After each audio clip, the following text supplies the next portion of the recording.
بسم اللہ الرحمن الرحیم۔ السلام علیکم۔ ایک حسین دوشیزہ بہت واہیات لباس میں ملبوس ہانپتی کانپتی سلطان کی عدالت میں آئی اور کہنے لگی، میرا شوہر نشہ کرتا ہے، جوا کھیلتا ہے اور جب ہار جاتا ہے تو مجھے ایک رات کے لیے کسی مرد کے حوالے کر آتا ہے۔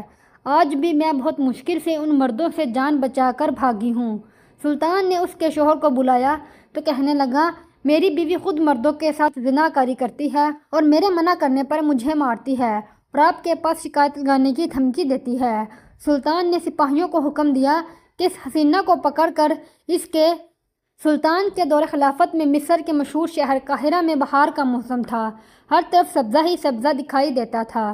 موسم کی خوشگواری کو دیکھتے ہوئے سلطان کچھ دنوں سے کھلے آسمان تلے عدالت لگا رہے تھے اور آج بھی دربار کو لگے کافی وقت بیت گیا تھا، لیکن سلطان ابھی تک دربار میں داخل نہیں ہوئے تھے۔ تمام درباری مشیر اور فریادی سلطان کے انتظار میں ہلکان ہو چکے تھے۔ آج سے پہلے کبھی ایسا نہیں ہوا تھا۔ وہ ہمیشہ وقت کی پابندی کرتے تھے، کبھی بھی اپنی رعایا کو انتظار نہیں کرواتے تھے، لیکن آج نہ جانے انہیں کیوں وقت لگ رہا تھا۔ سب ہی اس چیز کو لے کر پریشان تھے۔ وزیر بھی ان کی نشست کے برابر میں ہی کھڑا ان کے آنے کا انتظار کر رہا تھا۔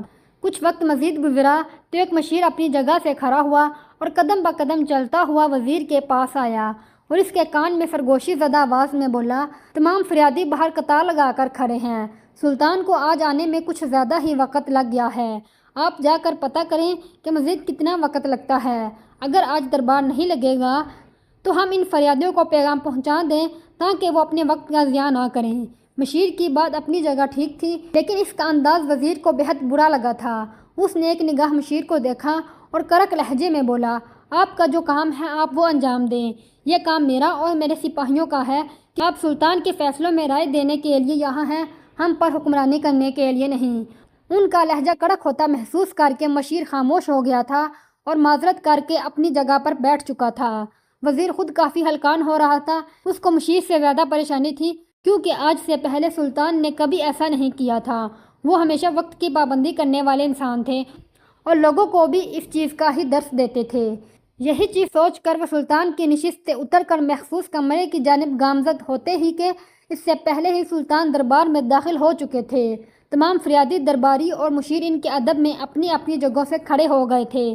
جبکہ سلطان عجلت میں اندر داخل ہوئے تھے، ان کے ماتھے پر ننھے ننھے پسینے کے قطرے چمک رہے تھے، جبکہ ان کے انداز سے معلوم ہو رہا تھا کہ وہ بہت ہی شرمندہ ہیں اور جلدی سے سب کے سلام کا جواب دے کر اپنی نشست کے پاس آئے تھے۔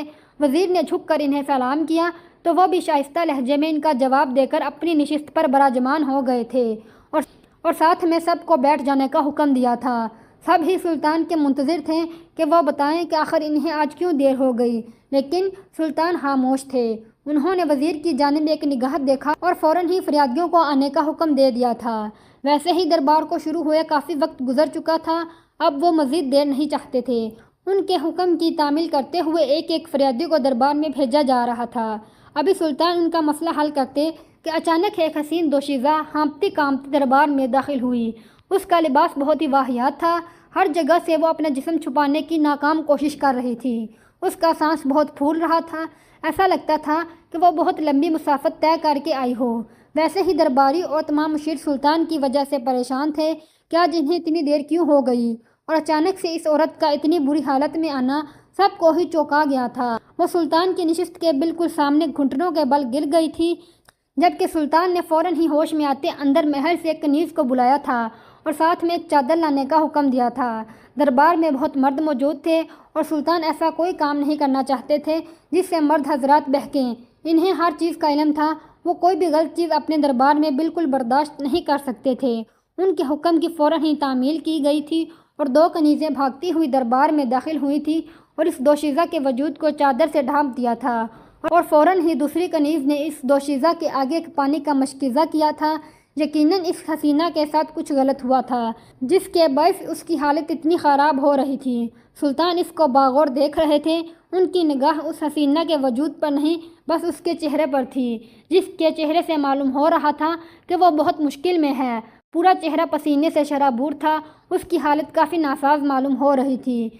اس دوشیزہ نے فوراً ہی پیالہ تھام کر اپنے ہونٹوں سے لگایا تھا اور گٹاگٹ سارا پانی اپنے حلق میں انڈیل گئی تھیں۔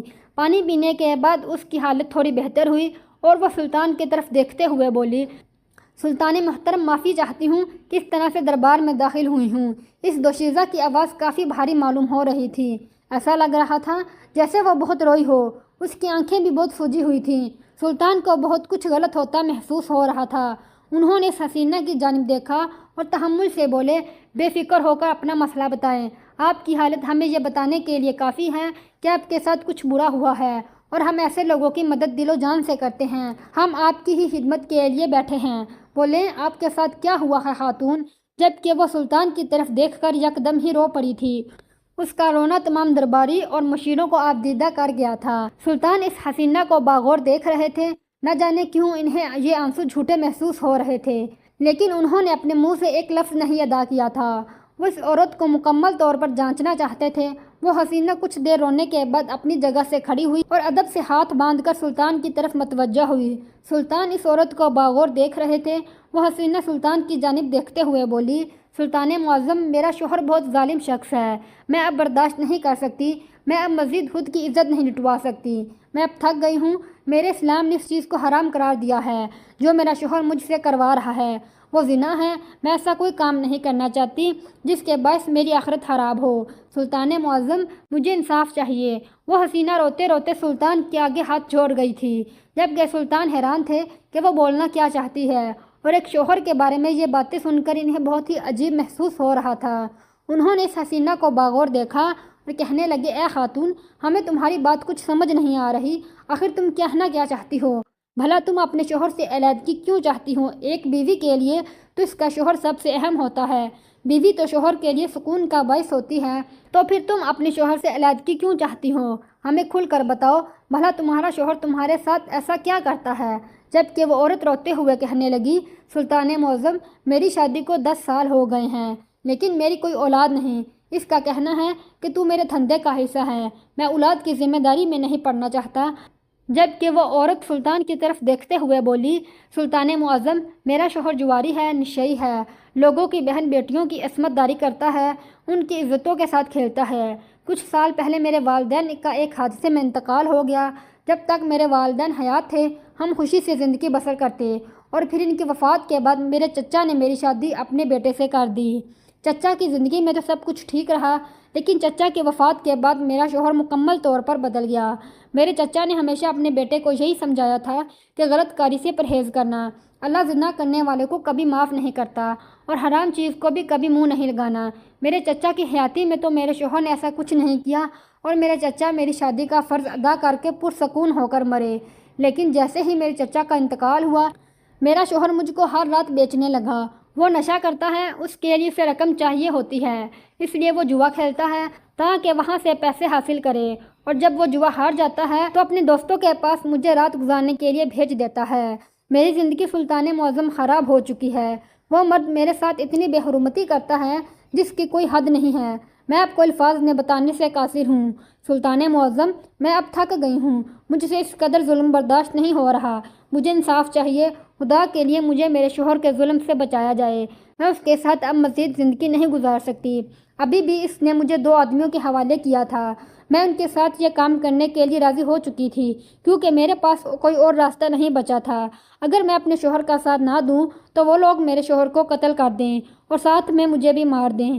اس لیے تھک ہار کر میں یہ سب کچھ کرنے کے لیے خود کو راضی کر چکی ہوں۔ ان لوگوں نے مجھے نازیبا لباس پہنا دیا، میں اس کے لیے بھی راضی ہو گئی، لیکن جب ان لوگوں نے مجھے مردوں کے محفل میں ناچنے کا حکم دیا تو سلطان معظم، یہاں میری بس ہو گئی۔ وہ مرد کوئی 2 یا 3 نہیں تھے، بلکہ ان کی تعداد کئی تھی، اور مجھ میں اتنی ہمت نہیں تھی کہ میں اتنے مردوں کو خود کے وجود پر جھیل سکوں۔ اسی لیے میں سب چھوڑ چھاڑ کر آپ کے پاس آ گئی، کیونکہ مجھے معلوم تھا کہ یہ ایک واحد جگہ ہے جہاں پر بے سہارا عورتوں کو سہارا دیا جاتا ہے، یہاں پر لوگوں کی مدد کی جاتی ہے، یہاں پر غلط کا ساتھ نہیں دیا جاتا بلکہ انصاف سے کام لیا جاتا ہے۔ میں آپ کے آگے ہاتھ جوڑتی ہوں، سلطان معظم، میرے شوہر کو سخت سے سخت سزا دی جائے۔ انہیں یہ بتایا جائے کہ عورت ذات پیر کی جوتی نہیں ہوتی بلکہ سر کا تاج ہوتی ہے۔ جبکہ سلطان اس عورت کی باتیں سن کر مکمل طور پر خاموش ہو چکے تھے، جبکہ پورا دربار ہی اس عورت کے غم میں اب دیدہ نظر آ رہا تھا۔ سب کی آنکھیں نم ہو گئی تھیں، لیکن سلطان بالکل پرسکون انداز میں اس عورت کو دیکھ رہے تھے۔ ان کے چہرے پر ایک الجھن نہیں تھی، ماتھے پر ایک شکن نہیں تھی۔ نہ جانے کیوں وزیر بھی انہیں دیکھ کر ایک دم سے چونک گیا تھا کہ سلطان اتنی دکھ بھری داستان سن کر اتنے مطمئن کیسے ہو سکتے ہیں۔ انہوں نے کوئی رد عمل ظاہر نہیں کیا تھا، انہوں نے غصہ نہیں کیا تھا، انہوں نے ابھی تک کوئی حکم نہیں دیا تھا اور نہ ہی اس عورت کو دلاسا دیا تھا، بس خاموشی سے اس کی باتیں سنتے جا رہے تھے۔ نہ جانے اس عورت کے پیچھے ایسا کون سا راز تھا جس سے سلطان بخوبی واقف تھے۔ جبکہ وہ عورت جیسے ہی خاموش ہوئی تو پورے دربار میں سناٹا چھا گیا تھا۔ سب ہی کبھی سلطان کو دیکھتے تو کبھی اس عورت کو دیکھ رہے تھے۔ سلطان نے ایک گہری سانس ہوا کے سپرد کی اور ایک طویل خاموشی کے بعد اپنے چپ کا قفل توڑا اور اس عورت کی جانب دیکھتے ہوئے بولے، فی الحال کے لیے آپ اپنے گھر چلی جائیں۔ بے شک ہمارا دربار بے سہارا عورتوں کو سہارا دیتا ہے، یہاں پر کوئی غلط انصاف نہیں ہوتا۔ ہم اپنی عوام کے لیے اپنی جان تک دینے کو تیار ہیں، ہماری رعایا ہمارے لیے اہمیت کی حامل ہے، لیکن اس سے پہلے ہم جانچ پڑتال کرتے ہیں، پتہ کرتے ہیں کہ کون سا مجرم کتنے پانی میں ہے، کس نے غلط کیا ہے اور کون صحیح ہے۔ ان کے لہجے میں ایک کڑک پن تھا جس کو محسوس کر کے تمام درباری اور مشیر کے ماتھوں پر بے ساختہ بال آئے تھے۔ آج سے پہلے سلطان نے کبھی کسی عورت سے اس طرح بات نہیں کی تھی۔ نہ جانے آج انہیں کیا ہو گیا تھا کہ سارے کام الٹے ہوتے جا رہے تھے۔ پہلی بار سلطان کا دربار میں دیر سے آنا اور اس کے بعد ایک عورت ذات کی دکھ بھری داستان سن کر اسے دلاسا دینے کی بجائے اس سے کڑک لہجے میں بات کرنا سب کو ہی حیران کر رہا تھا۔ جبکہ وہ عورت بھی سلطان کو حیرت بھری نگاہوں سے دیکھ رہی تھی، شاید اس نے جیسے سلطان کے بارے میں سن رکھا تھا ویسا کچھ نظر نہیں آ رہا تھا۔ سلطان نے اس عورت کو صاف لفظوں میں دربار سے جانے کا حکم دے دیا تھا، جبکہ وہ عورت سلطان سے ایک بار پھر منت کرنے لگی تھی، لیکن سلطان اس کو آگے بولنے سے روک چکے تھے اور اسے تاکید کی تھی کہ اب تم اپنے گھر چلی جاؤ۔ جبکہ وہ عورت ایک بار پھر سلطان کو دیکھ کر وہاں سے خاموشی سے چلی گئی تھی۔ وہ وہاں مزید رک کر تماشا نہیں لگا سکتی تھی کیونکہ ایک بادشاہ اسے وہاں سے جانے کا حکم دے چکا تھا۔ ابھی سلطان کسی دوسری فریادی کو بلاتے اس سے پہلے ہی دو مشیر مشترکہ فیصلہ کر کے اپنی جگہ سے کھڑے ہوئے تھے اور فوراً سلطان کو اپنی طرف متوجہ کیا تھا۔ جبکہ سلطان نے ان دونوں کو حیرت سے دیکھا تھا، یہ ان کے قابل مشیر تھے، اکثر وہ ایسے مسائل میں ان کو رائے دیتے تھے جو سلطان کے لیے بہت کارآمد ثابت ہو جاتی تھی۔ تمام مشیروں میں وہ دونوں سب سے زیادہ ہوشیار تھے۔ انہوں نے سلطان کی جانب دیکھا اور کہنے لگے، سلطان معظم، یہ کیا طریقہ ہے؟ آج سے پہلے آپ نے کبھی کسی عورت ذات سے اس طرح بات نہیں کی۔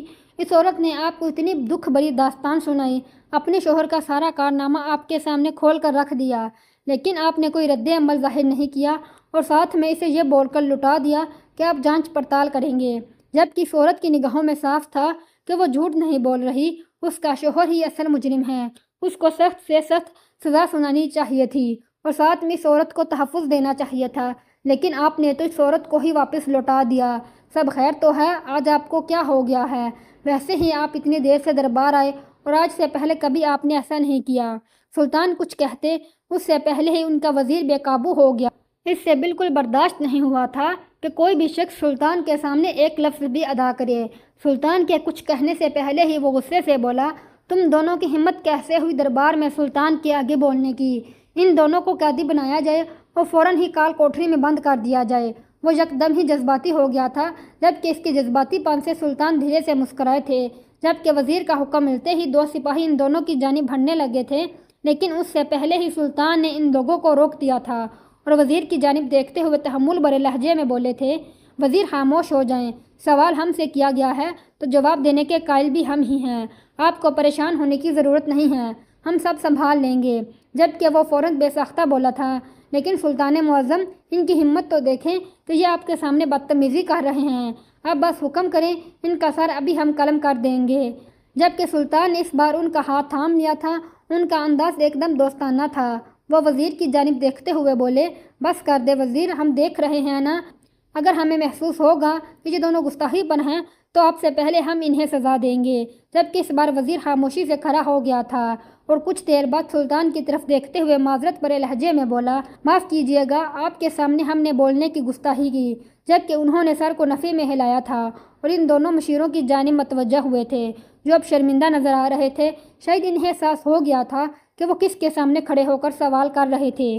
انہوں نے ان دونوں مشیروں کو مخاطب کیا اور کہنے لگے آپ دونوں کا سوال سار آنکھوں پر، ہم معذرت چاہتے ہیں کہ آج ہمیں دربار آنے میں دیر ہو گئی، لیکن اس کا مقصد بھی جلد آپ سب کے سامنے آ جائے گا۔ اور رہی اس عورت سے اس طرح گفتگو کرنے کی بات، تو اس کے پیچھے بھی ایک بہت بڑی وجہ ہے، بہت جلد وہ بھی آپ لوگوں کے سامنے آ جائے گی۔ فی الحال فوراً ہم کل اس عورت کے شوہر کو دربار میں مدعو کیا جائے، ہم کل ہی اس سے چھان بین کریں گے، اس سے اس کی طرف کی کہانی کا بھی پوچھیں گے کہ آخر وہ اپنی بیوی کے ساتھ ایسا کیوں کرتا ہے، اور پھر آپ سب کو سمجھ آ جائے گا کہ ہم نے اس عورت کے ساتھ اس طرح سے گفتگو کیوں کی۔ جبکہ دونوں مشیر خاموشی سے اپنی جگہوں پر بیٹھ گئے تھے، سلطان نے فوراً ہی دوسرے فریادی کو بلانے کا حکم دیا تھا، جبکہ اب وہ اس فریادی کی بات بغور سن رہے تھے اور اسے حل کرنے کی ہر ممکن کوشش کر رہے تھے۔ جبکہ وزیر سلطان کو گہری نظروں سے دیکھ رہا تھا۔ ان دونوں مشیروں کی بات بالکل درست تھی۔ آج سے پہلے سلطان کو کبھی اتنا وقت نہیں لگا تھا، نہ جانے وہ کہاں تھے۔ یہ سوال ان کے دماغ میں بار بار گردش کر رہا تھا، اور اوپر سے اس عورت کا آنا اور سلطان کا لہجہ اسے بہت کچھ سمجھا چکا تھا، لیکن ابھی فی الحال وہ کچھ بھی بول کر کہانی کا رخ نہیں موڑ سکتا تھا۔ تھوڑی دیر بعد دربار کا اختتام کر دیا گیا۔ پورا دن معمول کے مطابق گزرا تھا۔ اگلے روز ایک بار پھر دربار شان سے لگایا گیا تھا، اور سلطان وقت سے پہلے ہی دربار پہنچ گئے تھے۔ جبکہ درباری اور مشیروں کو اس بار آنے میں تھوڑی دیر ہو گئی تھی، لیکن سلطان نے کسی کے بھی دیر سے آنے کا برا نہیں منایا تھا، بلکہ مسکرا کر سب کا استقبال کیا تھا۔ لیکن وزیر کچھ کہنا چاہتا تھا، لیکن سلطان نے اسے سختی سے منع کر دیا تھا کہ یہ ہمارے مسلمان بھائی ہیں اور ہماری فوج کا حصہ ہیں، اگر ہم انہی سے جنگ کرنے لگے تو بھلا پھر دشمن سے جنگ کرنے کا کیا فائدہ۔ یہ بات سن کر وزیر خاموش ہو گیا تھا۔ وہ ویسے بھی سلطان کے خلاف کبھی نہیں جاتا تھا، جو حکم وہ دے دیتے تھے وہ اس کو سر آنکھوں پر رکھتا تھا۔ سب سے پہلا فریادی اس عورت کا شوہر تھا، جو سر جھکائے دربار میں کھڑا ہوا تھا۔ وہ شکل و صورت سے بہت ہی لاچار معلوم ہو رہا تھا، جبکہ اس کی ایک ٹانگ ہی چلنے کے قابل نہ تھی، بیساکھی کے سہارے چل رہا تھا۔ یکدم ہی پورا دربار اس آدمی کی شخصیت کو دیکھ کر حیران ہو گیا تھا کہ یہ جوا اور نشہ کیسے کر سکتا ہے، اوپر سے دوسری عورتوں کے ساتھ ناجائز تعلقات قائم کیسے کر سکتا ہے۔ سب کی ہی حیرت بجا تھی، جبکہ سلطان بھی خاموش نگاہوں سے اس آدمی کے وجود کو دیکھ رہے تھے۔ اس آدمی کی حالت تو ایسی ہو رہی تھی جیسے کاٹو تو بدن میں لہو نہیں۔ اسی لیے سلطان نے پہل کی اور شائستہ لہجے میں اس کو سلام پیش کیا، جبکہ وہ آدمی فوراً ہی سلطان کی طرف متوجہ ہوا تھا اور گھبراتے ہوئے سلام کا جواب دینے لگا۔ وہ کافی ڈرا ہوا تھا۔ سلطان نے اس کو مخاطب کیا اور کہنے لگے، اے نوجوان شخص، تمہیں ڈرنے کی ضرورت نہیں۔ جو بھی سوال ہم تم سے پوچھیں اس کا جواب ہمیں سچ سچ چاہیے۔ ویسے تو ہم حقیقت سے واقف ہیں، لیکن یہاں موجود بہت سے لوگ اس حقیقت سے واقف نہیں ہیں، اور ہم تمام لوگوں کی موجودگی میں ہی سزا دینے کے قائل ہیں۔ اسی لیے تم اب حقیقت سے پردہ اٹھا دو۔ تمہاری بیوی کل ہمارے دربار میں آئی تھی اور بہت ہی نازیبا لباس میں موجود تھی۔ اس کی حالت کافی خراب تھی۔ اس کا کہنا ہے کہ تم ایک نشئی شخص ہو، جوا کھیلتے ہو، اور جب جوا ہار جاتے ہو تو اس کے بدلے اپنی بیوی کو اپنے دوستوں کے پاس بھیج دیتے ہو۔ کل بھی تم نے یہی حماقت کی تھی اور تمہاری بیوی مردوں کی محفل میں چلی گئی تھی۔ وہ سمجھی تھی کہ 2-4 مرد ہوں گے، لیکن وہاں پر تو ایک خوبصورت محفل سجی ہوئی تھی۔ اس کو ناچنے کا حکم دیا گیا تھا، لیکن وہ بھاگ کر یہاں آ گئی تھی۔ اس نے ہمارے دربار میں تمہارے خلاف شکایت درج کی ہے کہ تم ایک بد کردار مرد ہو، جو اپنی بیوی سے یہ ناجائز کام کروا رہے ہو۔ یہ بات سننے کی دیر تھی کہ وہ شخص بے ساختہ زمین بوس ہوا تھا۔ اس کی بیساکھی اس کے ہاتھ سے چھوٹ گئی تھی، جبکہ وہ زمین پر بیٹھ کر زاروں کی طرح رونے لگا تھا۔ اس کے آنسو ٹپ ٹپ آنکھوں سے بہہ رہے تھے، جبکہ اس کی آواز پورے دربار میں گونج رہی تھی۔ اندر موجود کئی کنیزیں دربار کی جانیوں کے ساتھ لگ چکی تھی اور اندر کا منظر ملاحظہ کر رہی تھی۔ اس شخص کی آواز میں اتنا درد تھا کہ سب ہی بے چین ہو گئے تھے۔ کسی کو سمجھ نہیں آ رہا تھا کہ وہ شخص اس قدر کیوں رو رہا ہے۔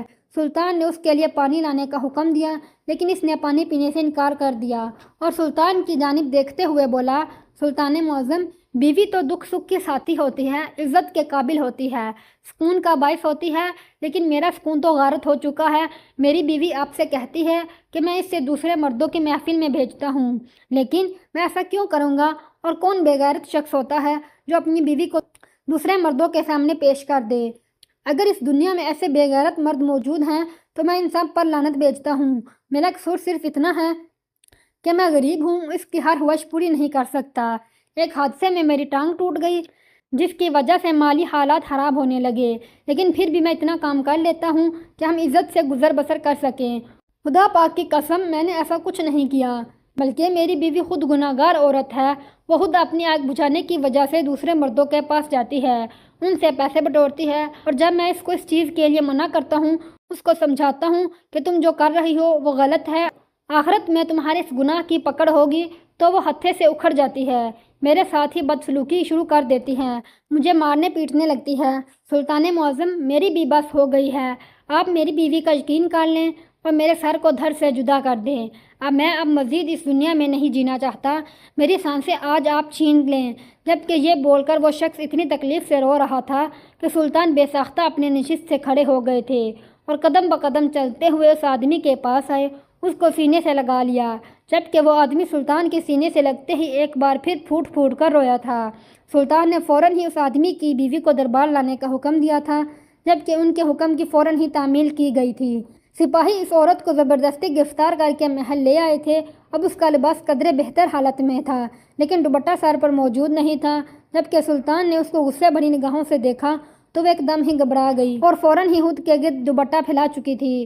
انہوں نے اس عورت کی جانب دیکھا اور کہنے لگے، تمہاری باتیں ہم کل ہی سمجھ گئے تھے، ہمیں معلوم ہے کہ تم کتنے پانی میں ہو۔ وہ یہ بول کر فوراً سپاہی کی جانب مڑے تھے اور اس کو قیدی بنانے کا حکم دیا تھا، جبکہ ایک سپاہی کو فوراً ہی کال کوٹری بھیج کر جلاد کو بلایا تھا۔ جبکہ وہ لڑکی تھر تھر کانپنے لگی تھی۔ تمام مشیر، درباری اور فریادی اس مسئلے کو باغور دیکھ رہے تھے۔ وہ آدمی سلطان کو ہی دیکھ رہا تھا کہ وہ کیا کرنا چاہتے ہیں۔ اس لڑکی کے چہرے کی ہوائیں اڑ چکی تھیں۔ سلطان نے اس عورت کی جانب دیکھا اور کہنے لگے، بتاؤ تمہارا شوہر جو کچھ کہہ رہا ہے کیا وہ سچ ہے؟ جبکہ وہ حسینہ ناسمجھی کا اظہار کرنے لگی تھی، کسے نہیں معلوم کہ اس کے شوہر نے کیا بولا ہے۔ جبکہ سلطان فوراً ہی بول اٹھے تھے کہ تم ایک بغیرت عورت ہو جو اپنے شوہر پر ہاتھ اٹھاتی ہو۔ جبکہ وہ عورت اپنی صفائی میں کچھ کہتی، اس سے پہلے ہی جلاد وہاں پہنچ گیا تھا، اور اس کے سمجھنے سے پہلے ہی انہوں نے جلاد کو حکم دیا کہ اس عورت کے دونوں ہاتھوں کو الگ کر دیا جائے۔ جبکہ وہ یکدم ہی پیچھے ہٹ گئی تھی، لیکن اتنے سپاہیوں کی موجودگی میں وہ کوئی قدم نہیں اٹھا سکتی تھی، اور بھرے دربار میں جلاد نے بنا رحم کھائے اس عورت کے دونوں ہاتھوں کے پنجے کاٹ دیے تھے۔ جبکہ سب ہی کی خوف سے چیخیں برآمد ہوئی تھیں، اور اس حسینہ کا شوہر فوراً ہی تڑپ اٹھا تھا، جبکہ بیساکھی نہ ہونے کی وجہ سے وہ لڑکھڑا کر دوبارہ زمین بوس ہو گیا تھا۔ سلطان نے فوراً ہی وزیر کو حکم دیا تھا کہ اس شخص کو سنبھالو۔ وہ حسینہ درد سے بلبلا رہی تھی، لیکن سلطان کو اس پر ذرا بھی رحم نہیں آیا تھا۔ انہوں نے اس لڑکی کی جانب دیکھا اور غصے سے گرجے، قبول کرو کہ تم ہی قصوروار ہو، تم نے ہی اپنے شوہر کو یرغمال بنایا ہے، اس پر ہاتھ اٹھایا ہے، اور جب وہ تمہیں منع کر رہا تھا تو تم غصے میں آ گئی تھی اور اپنے شوہر کے خلاف غلط غلط باتیں بول کر چلی گئی تھی، قبول کرو۔ انہوں نے یہ بولتے ہی اس عورت کی گردن پر اپنی تلوار رکھی تھی، جبکہ وہ عورت جی جان سے کانپ گئی تھی اور سلطان کی جانب دیکھتے ہوئے فوراً ہی اپنے تمام تر گناہ قبول کرتی چلی گئی تھی کہ وہی ہے سب چیزوں کی قصوروار، اس کا شوہر بہت ہی صاف نیت کا شخص ہے، لیکن میں ہی گندی عورت ہوں جو اپنے شوہر کے خلاف جا کر یہ کام کرتی ہوں، اور جب میرا شوہر مجھے روکتا ہے تو میں اس پر ہاتھ اٹھاتی ہوں۔ سلطان نے اس کے منہ سے جب گناہ قبول کروا دیا تو فوراً ہی اس کو پھانسی دینے کا حکم دے دیا تھا، کیونکہ وہ عورت زانی تھی اور سلطان کی رعایا میں ایسی زانی عورتوں کی کوئی جگہ نہیں تھی۔ اس عورت کے جاتے ہی سب نے سلطان کی طرف دیکھتے ہوئے حیرت کا اظہار کیا تھا کہ انہیں کیسے معلوم ہوا کہ یہ عورت ہی قصوروار ہے، جبکہ اس کا شوہر بے قصور ہے۔ سب کی حیرت بجا تھی، کیونکہ سب ہی یہی سمجھے تھے کہ وہ عورت ہی مظلوم ہے۔ جبکہ سلطان نے جو حقیقت بتائی، اس کے بعد سبھی سلطان کے نام کا نعرہ لگانے لگے تھے۔ دراصل سلطان اکثر رات کو گشت پر جایا کرتے تھے۔ کل رات بھی وہ گشت پر تھے جب ان کا گزر ایک گھر سے ہوا جہاں پر ایک لڑکی اونچی اونچی آواز میں اپنے شوہر کو گالیاں دے رہی تھی اور اس کا شوہر اسے غلط چیز سے روک رہا تھا۔ سلطان نے اس وقت ہمت کی اور اس گھر میں داخل ہو گئے تھے۔ سامنے ہی کمرے کے اندر وہ دونوں میاں بیوی ایک دوسرے سے مخاطب تھے۔ اس کا شوہر اپنی بیوی کو یہی سمجھا رہا تھا کہ وہاں پر ایک یا دو مرد نہیں ہوں گے، بلکہ کئی مرد ہوں گے جو تمہاری زندگی تباہ کر سکتے ہیں۔ تم اس طرح کا کوئی قدم نہیں اٹھاؤ جو تمہارے لیے بعد میں نقصان کا باعث بنے۔ لیکن وہ عورت بدتمیزی پر اتر آئی تھی اور اپنے شوہر پر ہی ہاتھ چلانا شروع کر دیا تھا۔ اس نے 2 تھپڑ سیدھے گال پر رسید کیے تھے، جبکہ وہ اس آدمی کی ہی بیساکھی اٹھا چکی تھی، لیکن اس سے پہلے ہی سلطان نے کچھ سامان برآمدے میں پھینک دیا تھا، جس کے باعث اس عورت کا دھیان برآمدے کی طرف چلا گیا تھا اور سلطان اس گھر سے نکل گئے تھے۔ اگلی صبح سلطان اس دروازے پر پہنچ چکے تھے اور اس عورت کا پیچھا کر کے اس محفل تک گئے تھے جہاں پر اس کو جانا تھا، لیکن وہاں جاتے ہی انہوں نے تمام مردوں کو اپنی اصلیت بتا دی تھی اور ان کو ساتھ میں یہ تاکید کی تھی کہ اس عورت کو یہاں سے ڈرا کر بھیجنا ہے۔ انہی سب چیزوں میں سلطان کو دربار پہنچنے میں دیر ہو گئی تھی اور وہ اس عورت کے دربار پہنچنے سے پہلے ہی چھوٹے راستے سے اپنے گھوڑے کے ذریعے جلدی دربار پہنچ گئے تھے۔ اور جب وہ عورت دربار پہنچی تو شروع میں سلطان نے بالکل لا علمی کا اظہار کیا تاکہ ابھی سچ کا پتہ نہ چلے، اور اسی طرح سلطان نے اپنی عقل مندی کا صحیح جگہ استعمال کر کے اصل مجرم کو پکڑ لیا تھا۔ اگر وہ ایسا نہ کرتے تو ہو سکتا تھا کہ پورا دربار ہی اس مظلوم شوہر کے خلاف ہو جاتا اور اس کی بیوی کو مظلوم سمجھ کر اس آدمی کے ساتھ غلط ہو جاتا۔ اگر آپ کو ویڈیو اچھی لگی تو ویڈیو کو لائک، شیئر اور چینل کو سبسکرائب کر دیجیے گا۔